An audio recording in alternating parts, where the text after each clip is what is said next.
Ready भैया, हाथ ला हटानी। Ready भैया।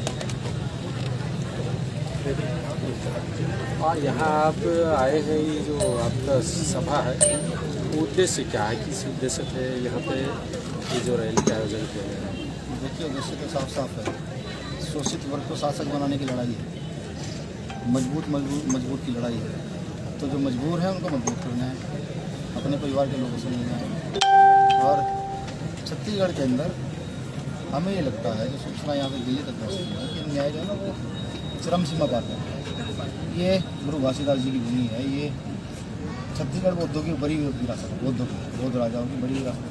और ऐसी भूमि पर भी अगर लोगों को गोलियाँ मारी जाएंगी, जो गुरु घासीदास जी का संदेश था मन के उसको तोड़ा जाएगा। आप देख रहे होंगे या भोले वाले आदिवासी को नक्सली बनाकर गोलियाँ मार दी जाती हैं। और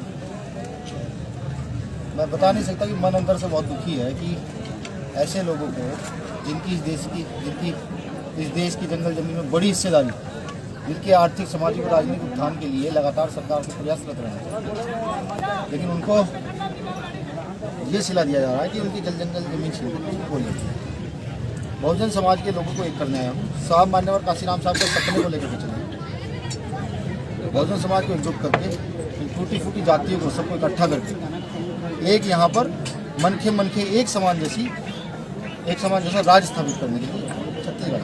वर्तमान परिदृश्य में जो देखा जा रहा है, यूपी चुनाव अभी होने वाली है, क्या लगता है उसमें एसपी पार्टी, कोई भी पार्टी से संगठन या फिर उसमें सम्मिलित हो सकते हैं क्या, ऐसा कुछ?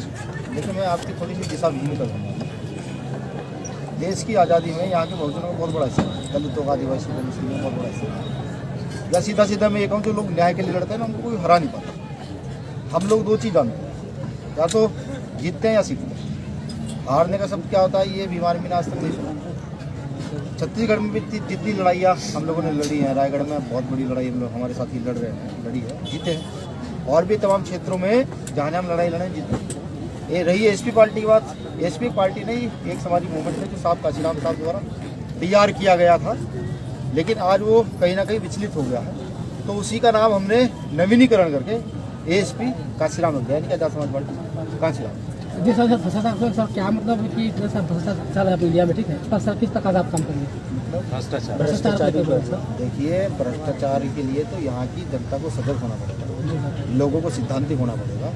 पुणे साहब अम्बेडकर, गुरु घासीदास, रैदास, संत कबीर, गुरु नानक, तथागत बुद्ध, इनकी विचारधारा को फॉलो करके जो कि भारत की असली विचारधारा है, उसको आगे की ओर बढ़ना पड़ेगा। और मैं आपको एक चीज़ और बता दूँ कि भ्रष्टाचार अगर कोई देश में रोक सकता है तो यहाँ की पूंजीपति व्यवस्था नहीं रोक सकती। आप चाहते हैं कि अडानी अंबानी नहीं रोक पाएंगे, सरकार उनके द्वारा प्रायोजित है।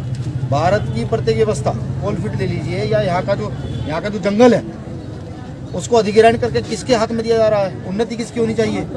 तो यहाँ पर जो लोग स्थायी हैं, जो लोग ट्राइबल्स हैं, जो जंगलों में रहते हैं, जो लोग आदिवासी हैं, जो दलित हैं, जो यहाँ के मूल निवासी जो रहने वाले हैं, जब तक उनका राज्य स्थापित नहीं होगा तो भ्रष्टाचार इस देश से खत्म नहीं किया जा सकता। सर, आने वाले 23-24 के चुनाव में क्या यहाँ आजाद समाज पार्टी चुनाव लड़ सकती है? देखिए, ये तय करेगी यहाँ की टीम, क्योंकि हम लोग लोकतंत्र को मानने वाले लोग हैं, संविधान मानने वाले लोग। अगर यहाँ की टीम ये कहती है भैया मजबूती आ गई है, हम यहाँ चुनाव मैदान में विपक्षी पार्टियों को से लोहा लेने के लिए उतर सकते हैं, हम न्याय की आवाज़ को बुलंद कर सकते हैं, और हम उन नेताओं को जो वंशानुगत नीति पर, जो राजतंत्र की नीति पर काम करें, राजतंत्र मतलब बाप का बेटा ही विधायक MP MLA बनेगा, उसका बेटा फिर विधायक MP MLA मंत्री बनेगा, जो इस नीति को अगर ये तोड़ सकते हैं, और ये छत्तीसगढ़ की जनता में पूरा विश्वास दिलाते हैं कि हम इस कारवा को तोड़ने के लिए तैयार हैं, बिल्कुल लड़ेंगे, क्यों नहीं लड़ेंगे। कहीं न कहीं देखा जाए तो अभी एक मिशन के रूप में आपकी संस्था चल रहा था, लेकिन अगर राजनीतिक रुझानों को देखा जाए तो आपकी संस्था मिशन को छोड़कर पार्टी में कन्वर्ट हो सकता है। देखिए, भीम आर्मी भारत एकता मिशन पूर्णतया सामाजिक संगठन, मिशन का संगठन है, कमीशन का संगठन नहीं है। मिशन का संगठन है जो पूरे देश के अंदर स्थापित है, लगभग 26 राज्यों में स्थापित है। ठीक। दूसरा, मैं पार्टी की बात करूँ तो भीम आर्मी भारत एकता मिशन ने एक पार्टी का निर्माण किया है, जिसके राष्ट्राध्यक्ष भाई एडवोकेट चंद्रशेखर आजाद जी हैं, जो भीम आर्मी के संस्थापक। हम सब ने मिलकर एक पार्टी का निर्माण किया है जिसका नाम आजाद समाज पार्टी काशीराम है। वो भी एक मिशन है, कमीशन नहीं है, समझ रहे हैं। तो जब पहले मिशन कमीशनों में तब्दील हुए, तभी तो इस नए मिशन का निर्माण हुआ। ठीक है। तो ये मिशन बहुत मजबूती के साथ चलेगा, ये कमीशन में बदलेगा नहीं। ये साहब काशीराम साहब, फूले साहब, फैजान साहब, गुरु घासीदास जी की जो असली विचारधारा है उसको जमीन पर स्थापित करके, लोगों को खड़ा करके, लोगों को ये बता करके कि इस देश की असली विचारधारा कोई है तो संतों महापुरुषों की विचारधारा है, जिन जिन संतों में नाम ले रहा हूँ उनकी विचारधारा है, उस विचारधारा को स्थापित किया जाएगा और इस मूवमेंट को मिशन के तौर पर पूरे छत्तीसगढ़ में नहीं पूरे देश में स्थापित किया जाएगा। सर, आप बहुजनों की बात करते हैं, मायावती दीदी भी बहुजनों की बात करती है, तो इस दोनों पार्टी में क्या अंतर है? देखिए, बहन जी है, बुआ लगती है, हमारी बहन है, हमारी आदर्श नेता है, लेकिन कहीं ना कहीं विरासत जो होती है ना, विरासत, जैसे मेरे पिताजी हैं, वो कोई काम करते थे, मान के चलिए उनकी कोई दुकान थी, तो जब वो बुजुर्ग हो जाते हैं तो अपनी दुकान शिफ्ट कर देता है, बेटा या तो तुम देखो या किसी को देखने के लिए लगाओ जो इस दुकान को सही से चला सके, समझे? तो ये राजनीतिक सत्ता ट्रांसफर हो रही है आज के नए युग के नए लोगों के सामने। बाबा साहब अम्बेडकर ने कभी ये कहा था कि वो वंशानुगत राजनीति को जन्म देकर जा रहे हैं। बाबा साहब ने परिवारवाद की बात कभी की थी? साहब काशीराम साहब ने कभी परिवारवाद की बात की थी? नहीं की थी ना। तो साहब काशीराम साहब क्या चाहते थे कि राजकुमार जांगड़े जैसे लोग, देश भाई जैसे लोग इधर हमारे साथी बंजारा रखना और तमाम साथी, ये ऐसे लोग जो कैपेसिटी रखते हैं, जो शिक्षा का अधिकार लेकर शिक्षित हो गए हैं, जो जमीन को समझते हैं, जिनको भूख प्यास का पता है, कि ऐसे लोगों को मैं खड़ा कर कर देश की राजनीति में खड़ा करूंगा और इस देश में सीएम पीएम बनाऊंगा, इस देश में मुख्यमंत्री बनाऊंगा, इस देश में एमपी एमएलए बनाऊंगा और ये लोग जा करके सड़क के लोगों की लड़ाई लड़ेंगे, समझे? देखिए, एक मजबूत में फैसला नहीं होता।